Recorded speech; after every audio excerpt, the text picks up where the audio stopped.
Welcome to the deep dive. Get ready, because today we're diving into something that might sound a bit everyday, but it's actually crucial for global trade. We're talking about the industrial plastic pallet market. Yeah, sounds specific, doesn't it? But these things, they're like the hidden workhorses of logistics. We've got some market research data here from Cognitive Market Research. It covers global, regional, and even country level sales past figures from 2021, projections to 2025, and estimates all the way up to 2033. Exactly. And this data is our guide. Our goal isn't just to, read off numbers. We want to pull out the really key insights. Why focus on plastic pallets? Well, because understanding their growth and what's driving it, things like automation, sustainability, it gives you a real window into bigger shifts in supply chains globally. Okay, so let's kick off with the big picture, the global market. Back in 2021, the worldwide value for these industrial plastic pallets was just over $6.1 billion. dollars. Which is already pretty substantial, right? For something many of us probably don't even notice. Definitely. And it's not standing still. No, the data shows, looking ahead just a bit to 2025, the projection is already climbing towards, what, $7.6 billion? That's right. But where it gets really interesting is looking further out. By 2033, the estimate jumps quite a bit. We're looking at nearly $11.8 billion globally. Wow, okay. So nearly doubling in value between 2021 and 2033. That works out to a global compound annual growth rate, a CAGR of 5.61%. That feels like pretty solid growth for essentially a platform for moving goods. It really is robust. And, this growth isn't just happening randomly. It shows how vital these plastic pallets have become in modern logistics. They're key for standard warehousing, sure, but also increasingly for high-tech automated storage systems, retrieval systems, even fitting into sustainable packaging plans. That makes sense. Automation needs that consistency, right? Yeah. Which plastic provides better than, say, wood sometimes. Let's break that down regionally. The source gives us a good look, and the growth speeds are, well, they're quite different across the world. Yeah, Asia Pacific immediately jumps out. It was already a huge market in 2021, over $1.7 billion. But by 2033, that number's projected to surge past $3.7 billion. And the growth rate, the CGR there, is the highest regionally, a pretty significant 6.728%. What do you think is pushing that faster pace in Asia compared to elsewhere? Well, I think it links right back to what we just mentioned, automation and infrastructure. You see so many countries across Asia rapidly expanding their logistics capabilities, and often they're building state-of-the-art facilities, heavily automated ones. Plastic pallets just fit perfectly there, consistent size, durable, good for those systems. Right, okay. So it's growth tied to technological upgrades and how goods are moved. And we look at specific countries in Asia. China leads in market size, right? Yeah. Expected to grow to over $1.5 billion by 2033. Yeah, China's massive. But check out India. For pure speed, its growth rate is really something. The data points to India having the highest country CGR mentioned here, over 7.4%, growing from around $247 million to over $600 million by 2033. That really underscores the scale of development. Gotcha. So India's market is set to more than double too, just even faster than China's already high rate. And you see solid growth in Japan, South Korea, Australia too. It really paints a picture of Asia as a major engine for this market. Definitely. Now let's hop over to Europe. It's also a very significant market. Started near $1.5 billion in 2021, and it's projected to get close to $3 billion by 2033. That's a nice climb. The regional CKGR reflects that steady, just under 5.9%. Germany leads the pack in Europe, expected to hit over $680 million.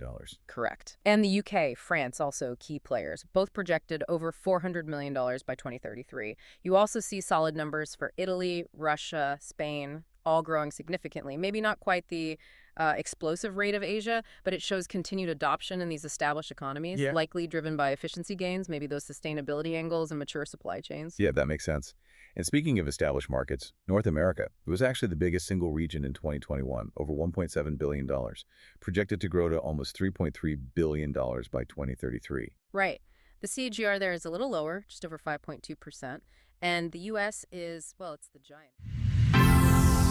This audio was created with podcastle.ai.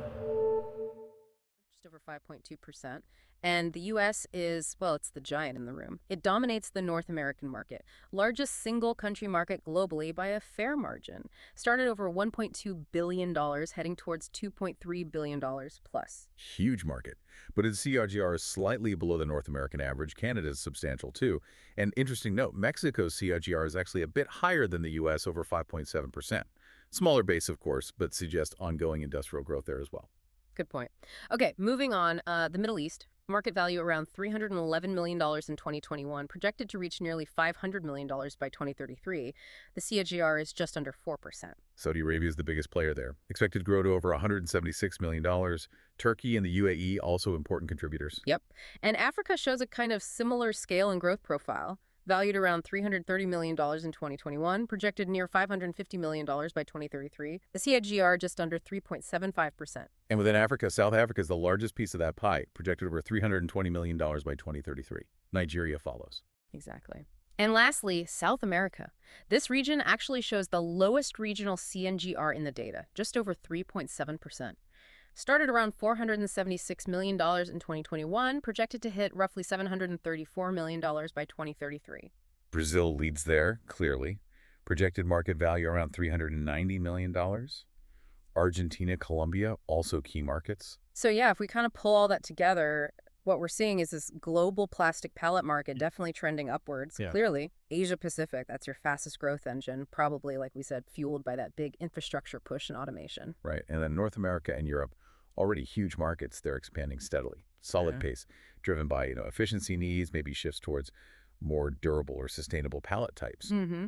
And then the other regions, South America, Middle East, Africa, smaller starting points, slower growth rates overall, but still adding to that global increase.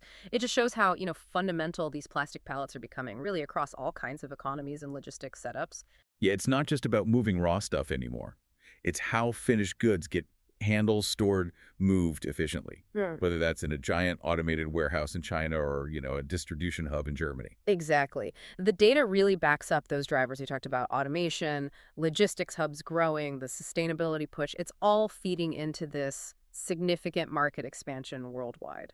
Okay, so quick recap of this deep dive then. The industrial plastic pallet market may be overlooked, but it's massive and growing fast, projected over $11 billion globally by 2033. It's a really critical piece powering supply chains everywhere. It really is. Highlights that foundational infrastructure behind global commerce. So here's a thought to leave you with. These simple-looking plastic squares, they're absolutely essential to the whole complex system that delivers pretty much everything to you. Given how fast they're being adopted, especially with logistics getting smarter, more automated, focusing on sustainability, what does the booming market for this basic item tell us about where global trade, efficiency, and even the environmental side of moving goods are headed next? Okay, let's dig into something that really underpins global logistics, but most people probably don't think twice about: the industrial plastic pallet market. Right. It's genuinely crucial to how, almost everything you interact with gets from point A to point B. It really is the silent workhorse of the supply chain. Mm.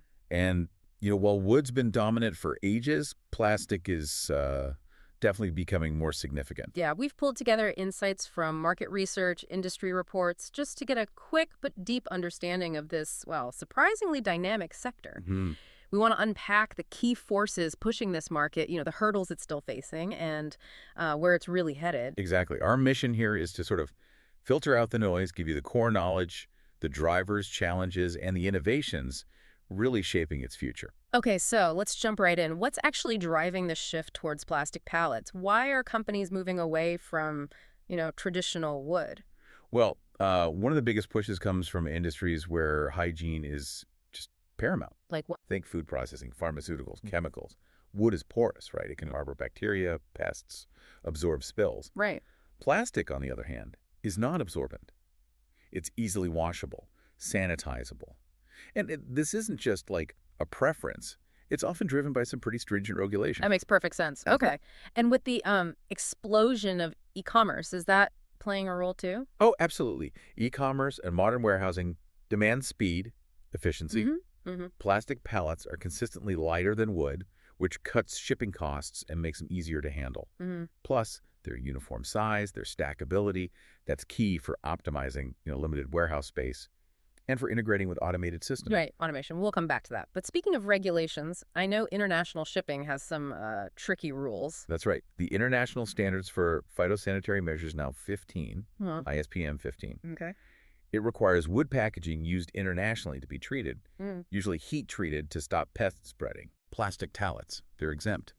That makes cross-border logistics significantly simpler, faster for companies that make the switch. But plastic has a higher upfront cost, doesn't it? How does that play into the decision? Is it a barrier? It definitely does. Yeah, the initial purchase price is higher than wood, no question. But you have to look at the total cost of ownership. Plastic pallets last much, much longer, often years, compared to maybe months for wood. Wow, okay. They need far less maintenance, they don't splinter or break as easily, and they reduce product damage. So over time, This audio was created with podcastle.ai. and they reduce product damage. So over time, the long-term savings can actually be pretty substantial, especially in those high-volume, like closed-loop systems where pallets get returned and reused constantly. Got it. Okay, so there are clear advantages there, Yeah. but it's not all smooth sailing, right? Where are the roadblocks? What are the challenges for plastic pallet? As you mentioned, yeah, the primary barrier is still that higher initial cost. Right. For smaller businesses, maybe those not operating in a closed-loop system where they get the pallets back, that initial investment can just be prohibitive compared to the lower cost of, say, disposable wood pallets. And the environmental angle. I mean, plastic waste is a huge global issue. It is. That's a definite concern. While plastic pallets are durable, reusable, they are non-biodegradable. Mm-hmm. If they reach the end of their, very long life and aren't managed properly, they contribute to landfill waste. And the recycling process for damaged plastic pallets can sometimes be more complex, maybe more energy intensive than just chipping wood, although the industry is making strides there. Are there situations where wood or maybe even metal might still be, well, superior? Yeah, I'd say so. For extremely heavy loads or certain specialized racking systems, wood or metal pallets can sometimes offer higher load-bearing capacity, or maybe the structural rigidity needed for very specific tasks. Plastic does have limitations at the sort of extreme end of weight or force. And what happens if one does break? A plastic one? Well, unlike just nailing a wooden pallet back together, fixing a damaged plastic pallet is often difficult. Right. Or costly, or just plain impossible. Mm-hmm. Significant damage usually means the pallet gets scrapped, which, ties back to both the cost and those environmental challenges if recycling isn't easy or feasible. Okay. So understanding these drivers and the challenges, where is this market actually headed? What are the big trends shaping its evolution? A major trend, maybe surprisingly, is sustainability. Really? With plastic? Yeah. The industry is increasingly using recycled content, post-consumer recycled plastic, post-industrial scrap, putting that into new pallets. There's a real push towards these circular economy models where old plastic pallets get recycled into new ones. That's interesting. Okay. Tech integration is everywhere now. Are pallets getting smarter too? Absolutely. We're seeing more and more integration of RFID, radio frequency identification, and IoT, Internet of Things sensors actually built into the pallets. What does that do? It allows for real-time tracking of goods, monitoring conditions, maybe like temperature or humidity, improving inventory management, asset visibility, throughout the whole supply chain. Cool. What about customization? Are they becoming less sort of one-size-fits-all? That's growing significantly, yeah. Yeah. Different industries need different things. The chemical industry might need pallets resistant to certain substances. The automotive sector might need specific dimensions or load points for parts. So manufacturers are offering much more tailored solutions. And as warehouses get more automated, you mentioned robotics earlier. Crucially, yes. Plastic pallets are kind of ideal for automation, like ASRS automated storage and retrieval systems. Why is that? ASRS relies on precision. Plastic pallets have consistent dimensions, weight, structural integrity, unlike wood, which can warp or splinter, right? Sure. That uniformity is essential for robotics to pick up, move, and store pallets reliably, without errors, without jams. Okay, so let's sum this up a bit. It sounds like this is a market really driven by fundamental needs, hygiene, efficiency, especially with e-commerce, navigating regulations like ISPM 15, but it's also wrestling with challenges like the higher initial cost and environmental responsibility. Exactly. And what's truly fascinating, I think, is how innovation, particularly around sustainability and technology, is reshaping this seemingly simple product, all in response to these complex global demands. It really is wild when you think about how changes in just a standard piece of logistics equipment, the pallet, can have these cascading effects on the speed, the cost, the traceability of goods reaching, your home or your business. Which kind of raises an important question for you to consider. As our supply chains become more digital, more automated, relying heavily on data and robotics, how much will the success of all these high-tech systems ultimately hinge on the basic physical reliability and precision of the humble pallet that everything sits on?